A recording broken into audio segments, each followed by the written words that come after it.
Film शुरू होती है और सेपाला नाम के एक आदमी को दिखाया जाता है और 1900 का युग दिखाया गया है। उस युग में स्लेज पर यात्रा करना सामान्य बात थी। स्लेज सवारी का उपयोग चीजों को एक स्थान से दूसरे स्थान पर स्थानांतरित करने के लिए किया जाता था। इसके लिए खास कुत्तों का इस्तेमाल किया जाता था। सेपाला भी एक स्लेज राइडर था और उसके पास कुत्तों की अच्छी नस्ल है। ये अपनी यात्रा और कार्य को आसान बनाते हैं। एक दिन एक पिल्ले का जन्म हुआ और वह साइबेरियन हस्क का पिल्ला था। ये कुत्ते कमजोर होने के आदी हैं और सेपाला को लगता है कि यह बेकार है, क्योंकि वह इस कुत्ते को दूसरे कुत्तों के साथ स्लेज राइड पर नहीं ले जा सकता। वह इस कुत्ते को किसी और को देना चाहता है, लेकिन उसकी पत्नी ऐसा नहीं चाहती। वह सभी कुत्तों को अपने बच्चों की तरह पालती है। उसने इसका नाम टोगो रखा और कहा कि मैं इसे अपने बच्चों की तरह प्यार करती हूँ। वे मेरे दिल के करीब हैं और मैं उन्हें अपने से अलग नहीं करना चाहता। हमें टोगो को मौका देना चाहिए और यह अब युवा है। हमें इसके बारे में जल्द कोई निष्कर्ष नहीं निकालना चाहिए। सेपाला ऐसा नहीं चाहता, लेकिन फिर भी वह अपनी पत्नी से सहमत है। टोगो समय बीतने के साथ बड़ा होता जा रहा था और यह नटखट था। सेपाला इससे नाराज था। उनकी पत्नी हमेशा उन्हें टोगो को अपने साथ स्लेज राइड पर ले जाने के लिए कहती है। वह अपनी पत्नी से कहता है कि यह अब कमजोर है और यह स्लेज की सवारी पर जीवित नहीं रह सकता। सेपाला अपने दोस्त को टोगो देता है, लेकिन उसकी पत्नी जानती है कि कोई भी इसे नहीं रखेगा क्योंकि यह शरारती है। अगले दिन ऐसा ही होता है। उसका दोस्त टोगो को वापस लाता है। वह कहता है कि तुम्हारा यह कुत्ता शरारती है और मैं इसे अपने पास नहीं रख सकता। उसकी पत्नी इस पर मुस्कुराती है क्योंकि यह शरारती था और जब भी सेपाला अपने कुत्तों को सवारी पर ले जाता है, टोगो उसके पीछे जाता है। यहाँ तक वह उसे बाड़े में भी बांध देता है, लेकिन वह जमीन खोदते हुए वहां से भाग जाता है। यह सेपाला के पीछे दौड़ता है और अन्य कुत्तों के वहां पहुंचने का आनंद लेता है। इसके कारण सेपाला का अभ्यास बर्बाद कर देता है कि वह अपने कुत्तों को क्या सिखा रहा था। एक दिन यह पानी में गिर जाता है और सेपाला इसकी हरकतों से तंग आ गया था। वह टोगो को एक कमरे में बंद कर देता है, लेकिन वह किसी तरह वहां से निकल जाता है। एक दिन सेपाला ने अपनी महिला मित्र को टोगो रखने के लिए मना लिया, लेकिन वह सख्त थी और कहती है टोगो को कमरे में रहना है। सेपाला को इससे कोई समस्या नहीं है और टोगो को वहीं छोड़ते हुए निकल जाता है। थोड़े समय के बाद टोगो खिड़की के शीशे को तोड़ता है और बाहर आता है और सेपाला तक पहुंचता है। वह इसे देखकर चिंतित हो जाता है और देखता है कि इसके हाथ भी जख्मी हैं और उनका खून बह रहा था, इसलिए वह टोगो को घर ले जाने के लिए स्लेज पर बिठाता है। टोगो उस पर बैठना नहीं चाहता और दूसरे कुत्तों के साथ दौड़ना चाहता है। बहुत कोशिश करने के बाद जब टोगो स्लेज पर नहीं बैठा तो सेपाला उसे दूसरे कुत्तों के साथ बांध देता है। कुछ दूर जाने के बाद उसने देखा कि टोगो ऊर्जावान है और दूसरे कुत्तों से तेज दौड़ता है, इसलिए वह उसे आगे बांध देता है। टोगो अपनी गति से उन्हें जल्द ही घर ले जाता है और सेपाला टोगो को देखकर खुश और चौंक जाता है और अपनी पत्नी को बताता है कि टोगो कितनी तेजी से भागा। वह अपनी पत्नी से यह भी कहता है कि यह एक प्रमुख कुत्ता है और टोगो को देखकर खुश हो रहा था। यह देखकर उनकी पत्नी भी खुश हो जाती है। बाद में सेपाला ने टोगो की मदद से कई स्लेज रेस जीती। वे धीरे धीरे प्रसिद्ध हो जाते हैं। ऐसे ही वक्त बीतता गया और अब 12 साल बीत चुके हैं। टोगो को बड़ा दिखाया जाता है और एक दिन वह अपने शहर लौट आता है और पता चलता है कि डिप्थीरिया नाम के शहर में एक बीमारी फैल गई है और इसका असर बच्चों पर पड़ रहा था। बच्चे इस बीमारी से अपनी जान गंवा रहे थे और सभी चिंतित थे। मेयर एक बैठक बुलाता है और सेपाला वहां जाता है और वह उन्हें बताता है कि इस बीमारी का मारक है। यह नेवादा से 600 किलोमीटर दूर है, लेकिन वहां जाना खतरनाक है क्योंकि एक बहुत बड़ा तूफान आने वाला है। मेयर पूछते हैं और वह बताता है कि जब मैं लौट रहा था तो कुत्ते मौसम देखकर घबरा गए थे। टोगो भी घबरा रहा था और उसने कई साल बाद ऐसा किया है। अगर यह चिंतित है तो हमें चिंतित होना चाहिए। बाद में वह चला जाता है और जब वह बाहर आता है तो एक डॉक्टर लिफ्ट मांगता है। सेपाला उसे अपने स्लेज पर अस्पताल ले जाता है। सेपाला देखता है कि अस्पताल में कई बच्चे बीमार हैं और दवा नहीं लाए तो उनकी जान को खतरा है। सेपाला अपने विचारों में खो जाता है और अपनी पत्नी से कहता है कि जब वह घर जाएगा तो वह दवा लेने जाएगा। वह कहता है कि मैं टोगो को अपने साथ ले जाऊंगा, लेकिन उसकी पत्नी कहती है कि यह अब 12 साल का हो गया है और आपने कहा कि यह मजबूत नहीं है। मौसम भी अच्छा नहीं है और मैं नहीं चाहता कि आप इसकी मौत का कारण बने। तब आप अपना पूरा जीवन इस तथ्य के लिए समर्पित कर देते हैं कि टोगो आपके कार्यों के परिणामस्वरूप मर गया। सेप्ला इसके बिना नहीं जाना चाहता और वह अपनी पत्नी को अलविदा कहते हुए टोगो के साथ चला जाता है। जैसे ही सेपाला अपने कुत्तों के साथ आगे बढ़ रहा था, तूफान भी आगे बढ़ रहा था। हवा इतनी तेज थी कि सेपाला कुछ भी नहीं देख सका। टोगो सामने था और सेप्ला अपने कुत्तों को आगे बढ़ने के लिए कह रहा था। नेवादा से दवा खाकर जल्द लौटना होगा और वह अपने कुत्तों के साथ एक गहरी स्लाइड पर था और टोगो वहीं रुक जाता है। सेप्ला कुछ भी नहीं समझ सका और एक बड़ी खाई पाता है और टोगो ने अपने तूफान में भी इस भयानक खाई को देखा है। यह इसके कारण रुक जाता है और इसके कारण सेप्ला अपने कुत्तों के साथ बच गया। इस बीच सेप्ला देखता है कि टोगो का पैर घायल हो गया है और पूरे दिन यात्रा करने के बाद भी खून बह रहा था। सेप्ला और उसके कुत्ते एक चौकी पर पहुंचे। उस चौकी पर एक महिला डॉक्टर थी और सेप्ला को बताती है कि टोगो अब 12 साल का हो गया है और अब यह कमजोर हो गया है। टोगो के लिए अच्छा नहीं है यह लंबा सफर, लेकिन फिर भी सेप्ला और उसका प्रमुख कुत्ता टोगो आगे बढ़ते हैं। अस्पताल में बच्चों की हालत बिगड़ती जा रही थी और सेप्ला अपने कुत्तों के साथ आगे बढ़ रहा था। वह अपनी बात पर जल्द पहुंचने के लिए शॉर्टकट अपना रहा था। वह देखता है कि वहां एक भयानक जमी हुई झील है और तूफान भी दूसरी ओर से उनकी ओर बढ़ रहा था।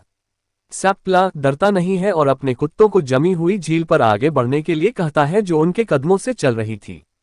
कुत्ते आगे बढ़ रहे थे और किसी तरह झील पार कर रहे थे। पूरा दिन घूमने के बाद वे एक चेकपोस्ट पर पहुंचते हैं और वहां आराम करते हैं। सेप्ला की पत्नी मेयर के पास जाती है और बताती है कि दवा नेवादा से भेजी गई है और सेप्ला उन्हें अपने रास्ते पर ले जाएगा। वह शॉर्टकट के जरिए आगे बढ़ रहा है और अगर वह दवाएं नहीं मिलेंगी तो उसकी यात्रा लंबी हो जाएगी।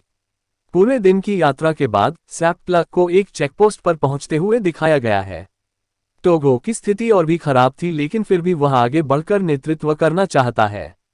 अब होता है वही, सेप्ला अपने शॉर्टकट से आगे बढ़ रहा था और अगर वह नेवादा से दवाई लाने वाला आदमी नहीं मिलेगा तो उसकी यात्रा उसके लिए कठिन हो जाएगी। सेप्ला थक जाता है और उसकी आंखें बंद हो रही थी, लेकिन उसके कुत्ते बिजली की तरह आगे बढ़ रहे थे और आदमी नेवादा से आया दिखाया गया है। उसके पास दवा है और रुक जाता है, लेकिन सेप्ला अपने कुत्तों के साथ आगे बढ़ रहा था। वह आदमी उसे बुलाता है, लेकिन सेप्ला खो गया था और तेज हवा भी चल रही थी। इसके कारण सेप्ला उस आदमी की आवाज नहीं सुन सका, लेकिन टोगो ने कुछ सुना और वह आदमी सोच रहा था कि सेप्ला ने उसे नहीं सुना और आगे बढ़ गया। आदमी देखता है सेप्ला लौट रहा था क्योंकि टोगो वहीं रुक गया है और सेप्ला के पास वह दवा है जिसके लिए वह अब तक आया है। अब वे एक चेकपोस्ट पर रुकते हैं और उसका दोस्त उसे टोगो छोड़ने के लिए कहता है, मैंने अपने कई कुत्तों को उन भयानक तूफानों में खो दिया है। मैं नहीं चाहता कि आप अपने प्यारे कुत्ते टोगो को खो दे, लेकिन वह मना कर देता है और कहता है, टोगो मेरा प्रमुख कुत्ता है और मैं इसके बिना यात्रा नहीं कर सकता। सेप्ला फिर से अपने कुत्तों के साथ यात्रा करना शुरू कर देता है। उनके सामने झील दिखाई देती है जिसे उसने कल अपने कुत्तों के साथ पार किया था। अब सरोवर हिल रहा था, लेकिन यदि वे इससे नहीं चलेंगे तो उनकी यात्रा एक दिन और बढ़ जाएगी। सेप्ला तय करती है कि वे इसी रास्ते पर आगे बढ़ेंगे और अपने कुत्ते टोगो को आगे बढ़ने के लिए कहता है और अब उसके कुत्ते तेजी से झील पार कर रहे थे।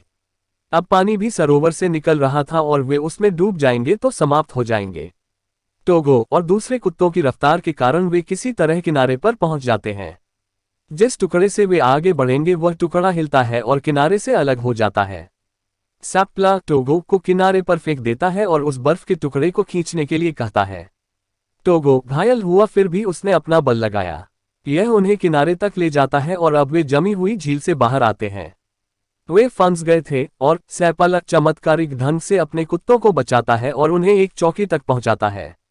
महिला डॉक्टर भी वहीं थी और टोगो देखकर उसकी आंखों में आंसू भर आए।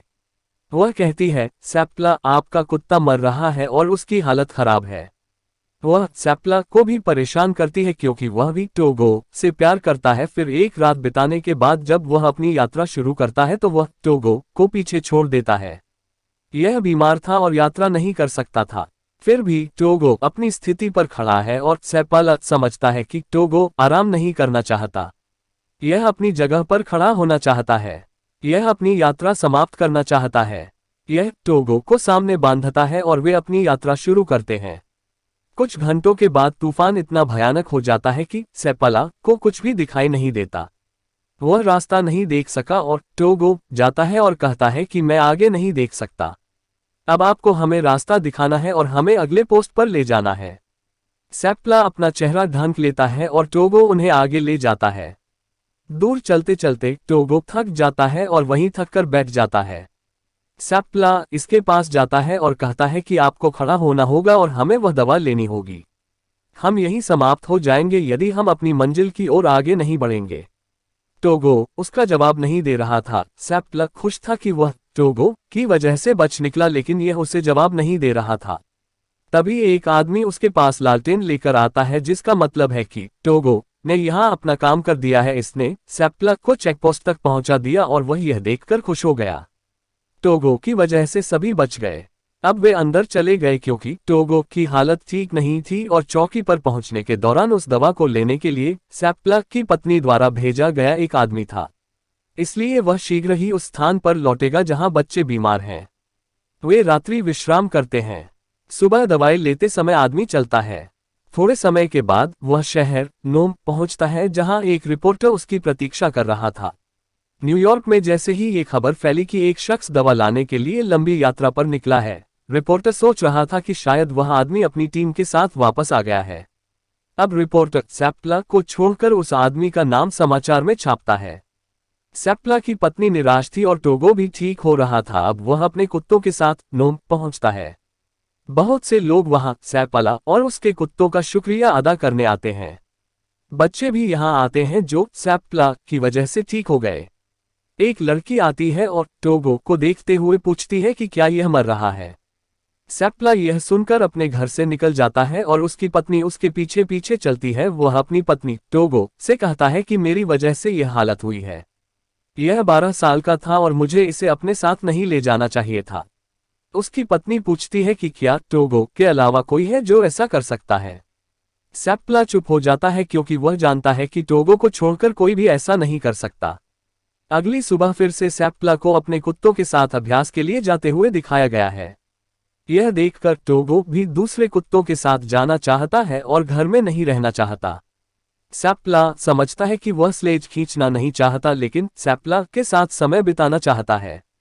कुछ समय बाद टोगो ठीक हो जाता है और वह अपनी पत्नी और टोगो के साथ एक लंबी यात्रा पर निकल जाता था। टोगो के 2 साल बाद कुछ बच्चे हुए हैं और कई मूषक उन्हें खरीदने आते हैं। उन पिल्लों की नस्ल को नया नाम सेपाला साइबेरियन दिया गया। बाद में टोगो की 1929 में मृत्यु हो गई, लेकिन सेप्ला कुत्तों को प्रशिक्षित करने के लिए उपयोग करता है। टोगो उनके शहर का मशहूर कुत्ता था। यह टोगो की कहानी थी। टोगो ने इस कहानी में प्रदर्शित किया है कि कुत्ते ग्रह पर सबसे समर्पित जीव हैं। यहाँ यह फिल्म समाप्त होती है।